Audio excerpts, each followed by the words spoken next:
Well, so first of all, hi. Hi. I am Vaira, the co-founder of Son de Flor, and here is Avalin. Hi. I would probably say, first of all, a client, then a member of our Son de Flor community, and it's like really becoming a friend. So we have Avalin visiting Son de Flor office in Lithuania. She flew from Denmark. Yeah. And I thought that I just have to use as much of Avalin as I can, and that's why we did some reels and then some trying on the dresses. Oh, yes. And I had this secret thought that maybe if you are courageous enough, we will do a little interview.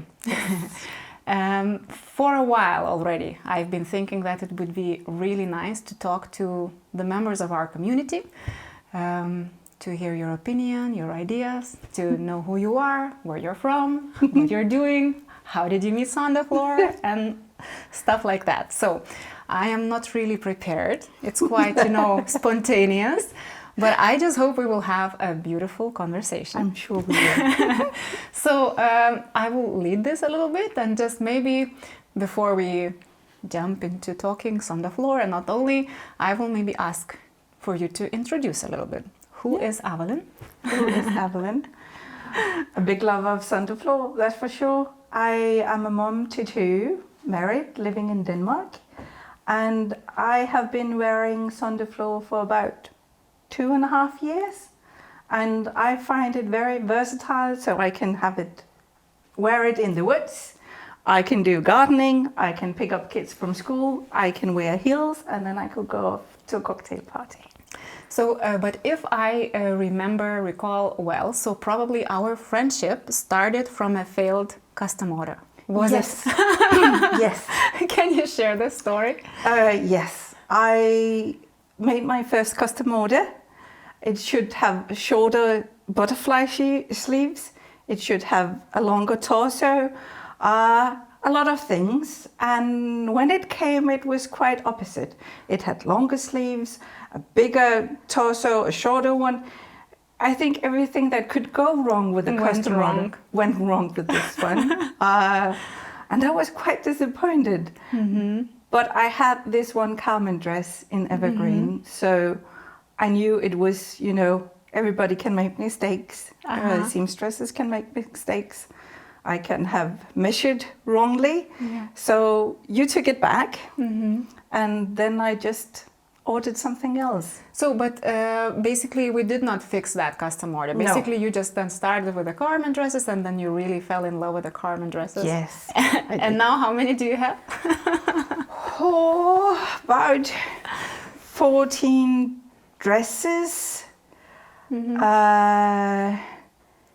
One coat, one Victorian coat, 2 double slit dresses in wool. Okay. I think that's enough. lot of- Maybe let's not overwhelm the audience who is listening. I know I'm not the only one.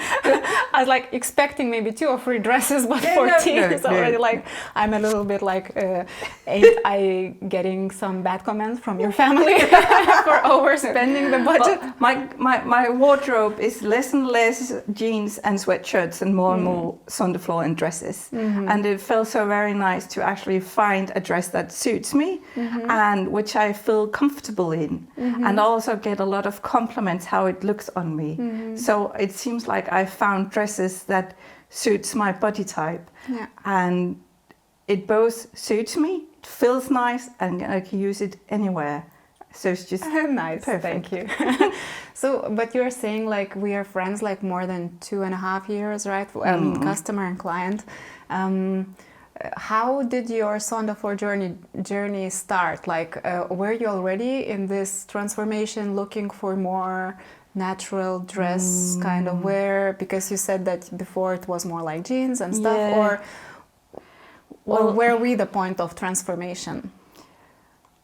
I think I saw a Facebook ad or an Instagram influencer wearing, and then I found the Facebook Son de Flor buy and sell swap group, which is a really lovely community. And I think I just at some point just thought I would invest in one of the dresses And try something, right? and try something because, I could just return it so it wouldn't go to waste.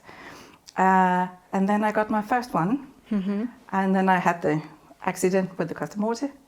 And then I ordered another one. And then, it just started rolling. Yes. Okay. And then I was a bit shy of using the dresses in public first because it's a bit different than what Danes normally wear. Yeah. So I started taking pictures and posting in the Facebook group and some other more fairy tale-like group. And people were so, cheering me on and was so nice with compliments and really was just, making me feel really good and feel seen. Then I started to wearing it and I got the same reaction from people in the public. And then I thought, okay, it might not be this bad anyway. And then I just, now I can't do jeans anymore. I don't do jeans. So in a way for you it was also like discovering your own style, right? On absolutely. Authenticity, that you just started not being scared to show who you really are. Yes, absolutely. And in a way these dresses were like your shield. Okay, so a shield, but also like, also a statement. Because normally I would go along the wall trying just to fit in like a chameleon. But now people saw me and that was actually a bit scary. Just like sitting here is a bit scary, but also very nice. And people saw me for who I really am, not the one I tried to be. And that is really a lovely thing and really beautiful thing as well. And Avalin, who are you? Me. So, because I know that you really enjoy nature and you have your story before, like you had these dress things and everything. Yes. So, who are you today? Today? Well, I'm one of those girls who just want to disappear in the woods. Okay. In nice dresses, very important. Always have a nice dress. And I'm just trying to figure out how to live my life following the wheel of the year, be more spontaneous and more social in summer. During autumn, which is my favorite time, I withdraw more. I, lit on candles and have a very cozy time at home and really try to wind down a bit. And then during winter, I just like a bear hibernating. Okay. I don't know, there's Christmas, there's a lot of social thing going on, but really trying to embrace that winter is also for rest and for reflection and for, introspection, something, and then spring comes and then I feel again and, rejuvenated. Like a flower. Yes, blooming once more. So it does really make sense for me to live more connected with nature. Even just looking out your windows here, we're in the middle of Connaught. Yeah. But there's a lot of nature as well. So just looking out the window and I feel connected. Do you, because we do make dresses and but also we make dresses from linen. Do you feel that linen is kind of reflects a little bit to your lifestyle, which is nature connected? Like, how do you feel about the linen generally? It's very nice. It's, you can iron it and it's just like smooth and really pretty and really, ready for party and stuff. And then there's days where you just have this crinkle and soft and it's nice and you can just cozy up in your chair, or you can just put on a sweater and go to the woods. It's really robust. It doesn't break easily. It doesn't bruise, but get stains. And so it just feels nice, and I can breathe in linen. If it gets wet, it dries easily. I wore one of my common dresses on a hiking trip this summer on Madeira. Yeah, I saw the pictures. Yes, it got pretty wet on a waterfall. Half an hour later, I was dry again. Yeah. And it didn't feel heavy or nasty Like- to walk around in. It was just breathing still. Yeah. For me, I'm still figuring out the mystery of linen. Because for our brand, when we started, it was not like really intentional to do a brand for dresses from linen. Basically, was probably like we made the dress, and then because we're in Lithuania, so it's easiest to just make it from linen because we have very strong producers of linen. Who are usually like exporting linen, a lot of linen exports. So for us, it was the easiest way. And then, it's like year by year by year, really like it stand out. And it's like one of the advantages and the values and the joy of working in this brand, like really. And I mean, I keep watching how these dresses are transforming with every lady, according to her lifestyle, to her personality. And we really have the ladies like you who are very much always going in the nature, but also, others are living in the city. I am myself, living in the city, I have kids and stuff. So hustling around in linen and still I'm thinking that maybe this is some part of this, ancient fabric, because it is really ancient, where it never divides, but it somewhat unites and still allows you to be yourself. Like, wow. And also like as much as we're working with this fabric, so for me, seems like even though we have science, and a lot of fabrics are being developed, like when you take a look at the qualities, science cannot develop anything which would be very similar to this type of fabric, which would also like be the same friendly in the growth of it, in how we wear it and how we use it. So it's really, for me, it's like a mystery. It's so much intelligence in this fabric. Anyhow, but you have mentioned a Facebook group where actually you started and you kind of got encouraged and cheered on to continue with your Son de Flor journey. And I have to admit that, I know about that group, but I'm really shy to go there because I'm a little bit scared to read probably the bad comments, but I know that our team sometimes checks on like what's going on, and especially like when we read some critiques. So for us, like it's a way to improve and to see what's wrong and stuff. But also for me, like we were thinking, should we maybe show that we're there sometimes? But I guess it's really nice to just let the group be independent, because this is, I think, then a very safe place to be yourself, express yourself without any like, is anybody reading or stuff like that. So really like all compliments on that group. But I wanted to maybe ask a little bit, do you know who actually started it, how it's going? Like, are there many people there? What are you doing there? I can't remember her name, but there's some administrators on the group. So it's like a little bit self-standing group where like there are administrators, but basically... Yeah, but they don't approve anything. There are some rules. It's only Son de Flor, right? But we can talk about, for example, you don't do raincoats, right? You do linen, not raincoats. So we can talk about which raincoat do you think that fits your dresses? What kind of raincoat will cover up your dress best? Or what kind of boots? Or do you have, what do you put underneath in wintertime? Or how do you wash it? Or how do you mend things if something is broken? How do you mend it? How do you repair it? How do you alter it if you gain weight, lose weight, or just want to alter it somehow for some reason? So, it isn't just about the buy and sell and swap. It's there, it's the main purpose.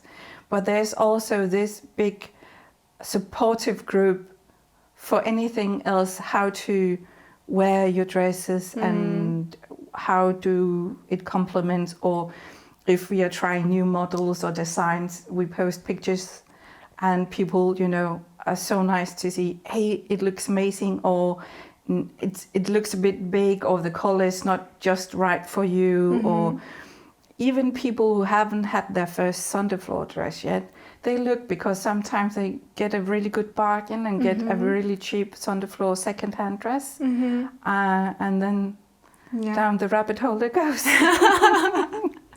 So for me, probably like as an e-commerce brand, so one of the pain points is usually the sizing charts and the sizing tables, and we really are trying very hard that the customer would get the size right at the very beginning, because then the returns and so it's a lot of inconvenience, and also for the client it takes a lot of time. Well, Europe is still Europe, but then there is US, there's Australia. So do you also in the group chat about I'm wearing this size, yes, this size? Do you compare? Quite a lot, actually, because it is one of those perhaps most frustrating reasons that your designs doesn't have the same fit across the designs. For example, in the double slit dresses, I use a size M. Yeah. But this dress, the underhill, is a 4 extra large. Yeah. So it's very different from design to design, and then again, according to the measurement chart online, I think there's an error there. I shouldn't be able to fit this size, but it fits really nicely. So we also, when we get new models, we take pictures, we share our measurements, our bust, our waist, all that. So people actually have an idea how it would fit them. Yeah. Because you use very beautiful, lovely models. They are not that curvy, which is absolutely beautiful. There's nothing wrong with that.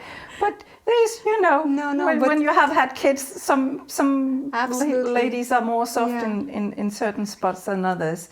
And the other way around, there's a lot of petite women as well, like really short and really petite.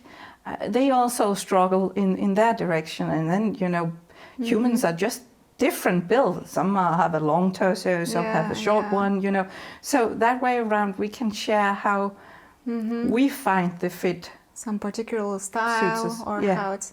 Yeah, it's, probably, whenever you are dreaming of starting a brand, so you have this beautiful vision and you're thinking, okay, so I will have the dresses, I will have this, I will have community, and then the reality hits, that you have the assortment and the colors are needed, and then you need some sizes, and then the assortment grows, and then you have to handle it, and then you realize that you're sending and shipping dresses, all over, and some body types are in US, others are in Japan, others are in Europe, and then, so it's very, hard to find the middle ground, and the compromise, which usually when something fits for everyone, then it doesn't really fit perfectly for anyone. And that's just the life, right? You can't make one model to fit everybody. Yeah. And also, when we started Son de Flor, so we started with one dress and then a shirt. I think it was it was definitely classic dress, classic shirt, classic skirt, and smock dress. And our construction lady who was doing the patterns, we were outsourcing, working in some company, and then there were more and more styles. Then the constructors changed, and then really, so only recently when we have Ernesta, so she is already the constructor in home. So now we're taking the styles and trying to normalize the size table. But it's very interesting what you told me about the double slit dress, because at some point I'm thinking the size fits you. It's a lot about the how we name the size, right? Yes. Because basically, we just thought, okay, so we have 3 sizes, so it will be this and that. And I didn't think that actually we could draw it closer to the dresses and say that, okay, this should fit this size according as per dresses. So it would be less confusion. And also what's really nice, and my mind is already working so how could we use these staple models that you have in community, that maybe before the collections or so we could send some dresses, and then you see how it fit, and then you share with the community so that women feel more safe to actually order.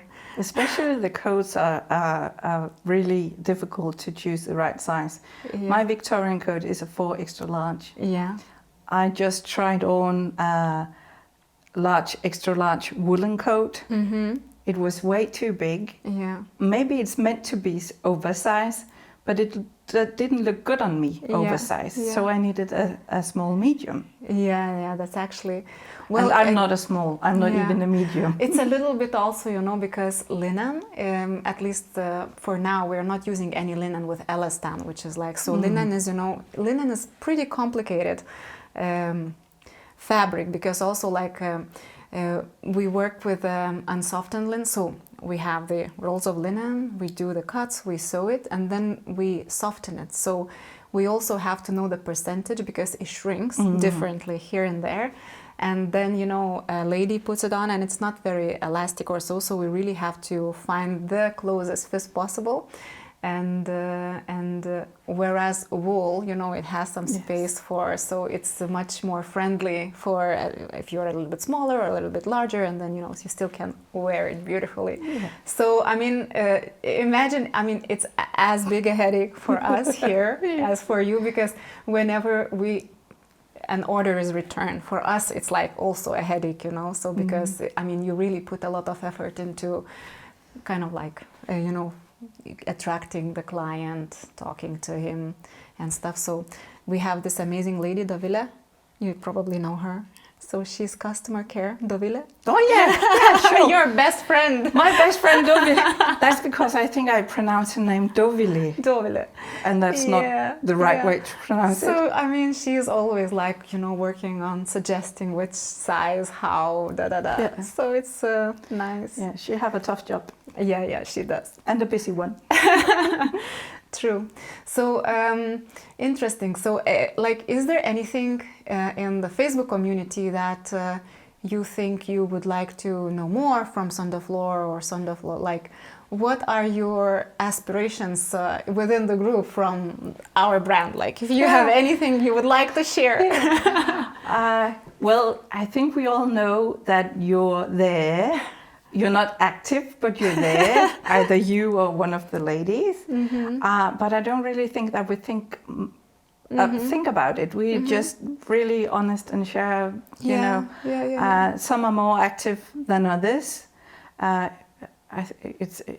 think it's quite a big group, actually. I like it like it is, actually. I like that we have the buy and sell and swap, of course. But I also like the community. I have got new friends all over the globe just because of that group, just because of a dress. Son de Flor uniting people.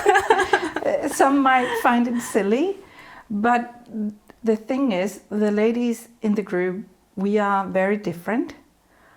And at the same time, we have some shared values that makes us buy Son de Flor dresses. And even it sounds a bit silly, that can sometimes be enough to make new friends. And then it develop, of course, and you know. So as far as I remember, because we had this meetup in Denmark, in Copenhagen, where you also were, and where we met for the first time live, right? Because before that it was not. And so these girls are also like, the ladies are also like, at least some of them are quite active in the group, right? In the Facebook group. Some came from your newsletters, but there was quite a few from the group as well. And it was really lovely to meet them in real life. It's really nice. And then you experience that sometimes you live quite close to each other. I met a few ladies who lives in or near the same town as I do, which is really nice. So for me it was also like really beautiful. I mean, again, the people that we saw for the first time, and it felt like, you know, you are in a group of best friends. I know you, but it's first time I'm meeting you, because you have been online with each other so many times. Crazy experience, very nice. I mean, if only we could, I would really like to continue this tradition. Really, I would like maybe to go to London to do this, maybe Berlin, because sometimes also it's, you know, our community, I would say. It's very hard for me to say clients, but it's more like community all over the world, you know, and it seems it's a big one, but when you decide to go to some place, you never know, you know, how many are there. And just seeing Copenhagen, people came in from Sweden and I think there was a few other countries as well. So people actually go quite far to meet up with you, to, you know, meet you in reality and say hi and, you know, show their support. I was actually really overwhelmed. I mean, in a good sense, like, wow, nice. So, but then from the client point of view, Avalin, maybe I would like to also ask you, like in the group as well, so what are your biggest frustrations when it comes to Son de Flor? I know it's slow fashion, but sometimes the wait from your ordering address or piece of clothing to it actually arrives can be quite long. Yeah. Sometimes it's the postal office and then it's not your fault. Yeah. Sometimes you are quite busy because you have either done, you know, a launch of something and then a custom something, and, you know, so there's like a back end that, you know, very busy ladies in the sewing room. And then there's sizes that are so different. Well, I think that's my personal opinion. That and also what I feel that most are asking about: how long should we wait for a dress? How long is normal to wait for a dress? And what about the sizing? Have this and this measurements.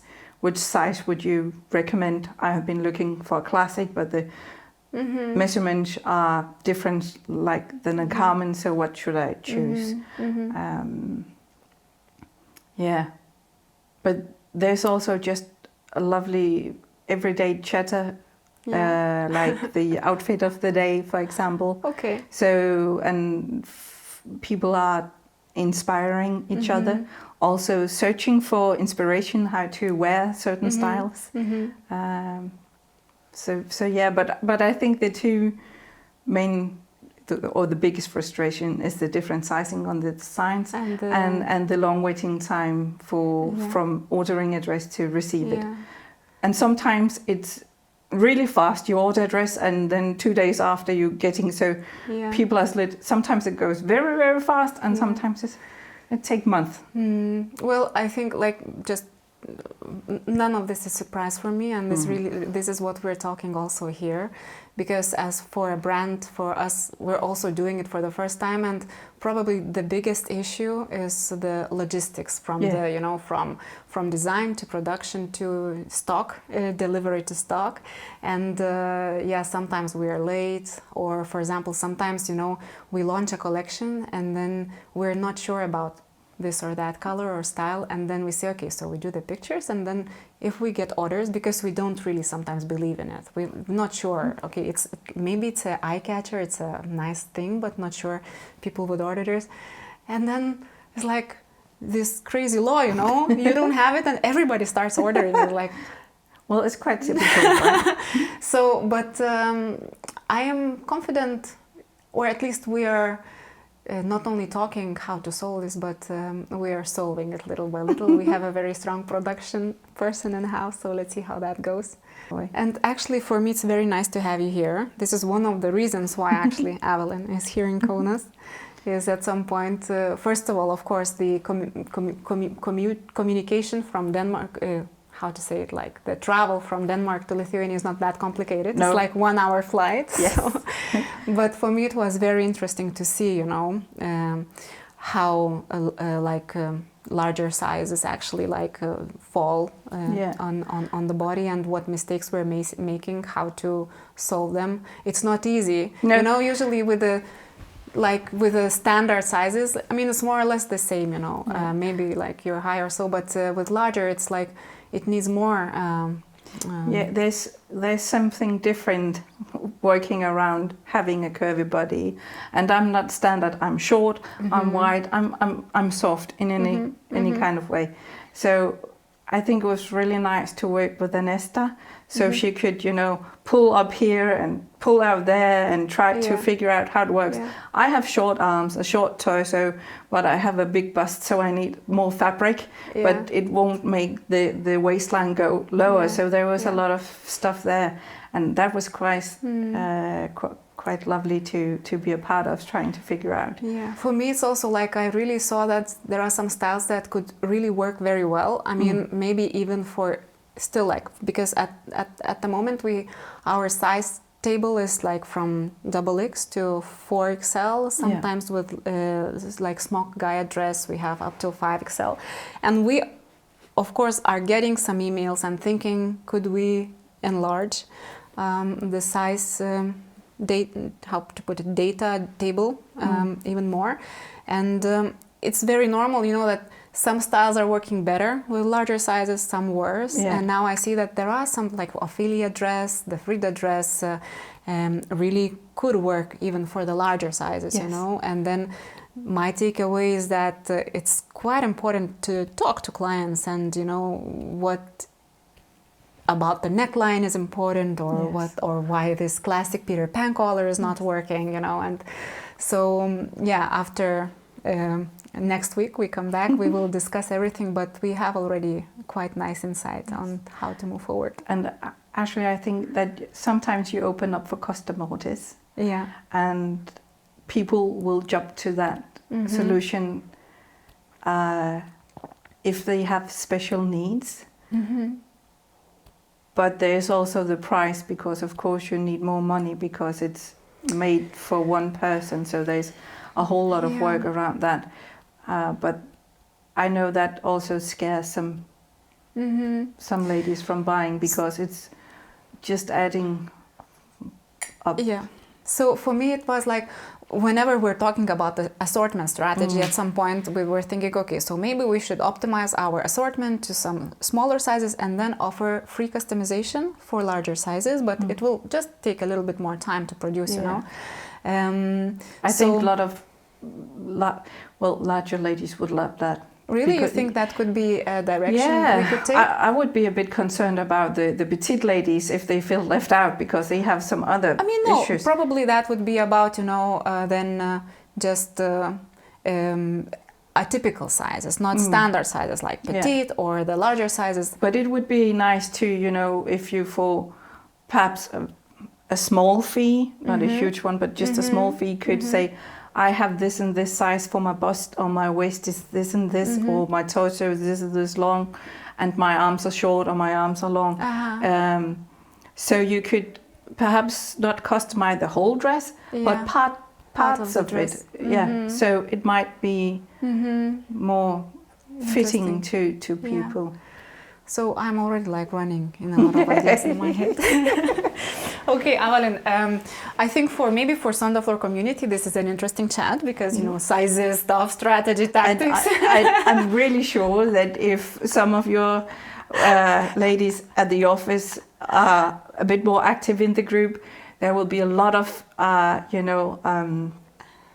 good. There are more opinions than just mine, so there will be a lot of difference. I'm just me talking for me with my body type. So I'm really enjoying it, and I want to thank you so much for coming to Son de Flor. Thank you for inviting me. It has been such an adventure. It was a nice adventure, and for making this interview, and for participating in the reels, and for helping us out understand how the sizes are working. It was a lot of fun. And for me it was also, I just hope that this is not the last time that we were meeting. Hopefully not. And so thank you so much for coming. Thank you that you are, and thank you for everything what you have just shared with us. So thank you so much for watching this interview with Avalin. This is the first time we are doing something like this. I don't really know where it will take us, but for me it was a huge pleasure to talk to a person who is actually into Son de Flor naturally, beautifully, and a client, a friend, community member, and probably somewhere deep down in my heart, I am hoping that this interview will have a continuation, and we will have a chance to meet more of our clients, community members, and get to know a little bit more about them, and get to know a little bit more about Son de Flor from them. So thank you so much, and goodbye.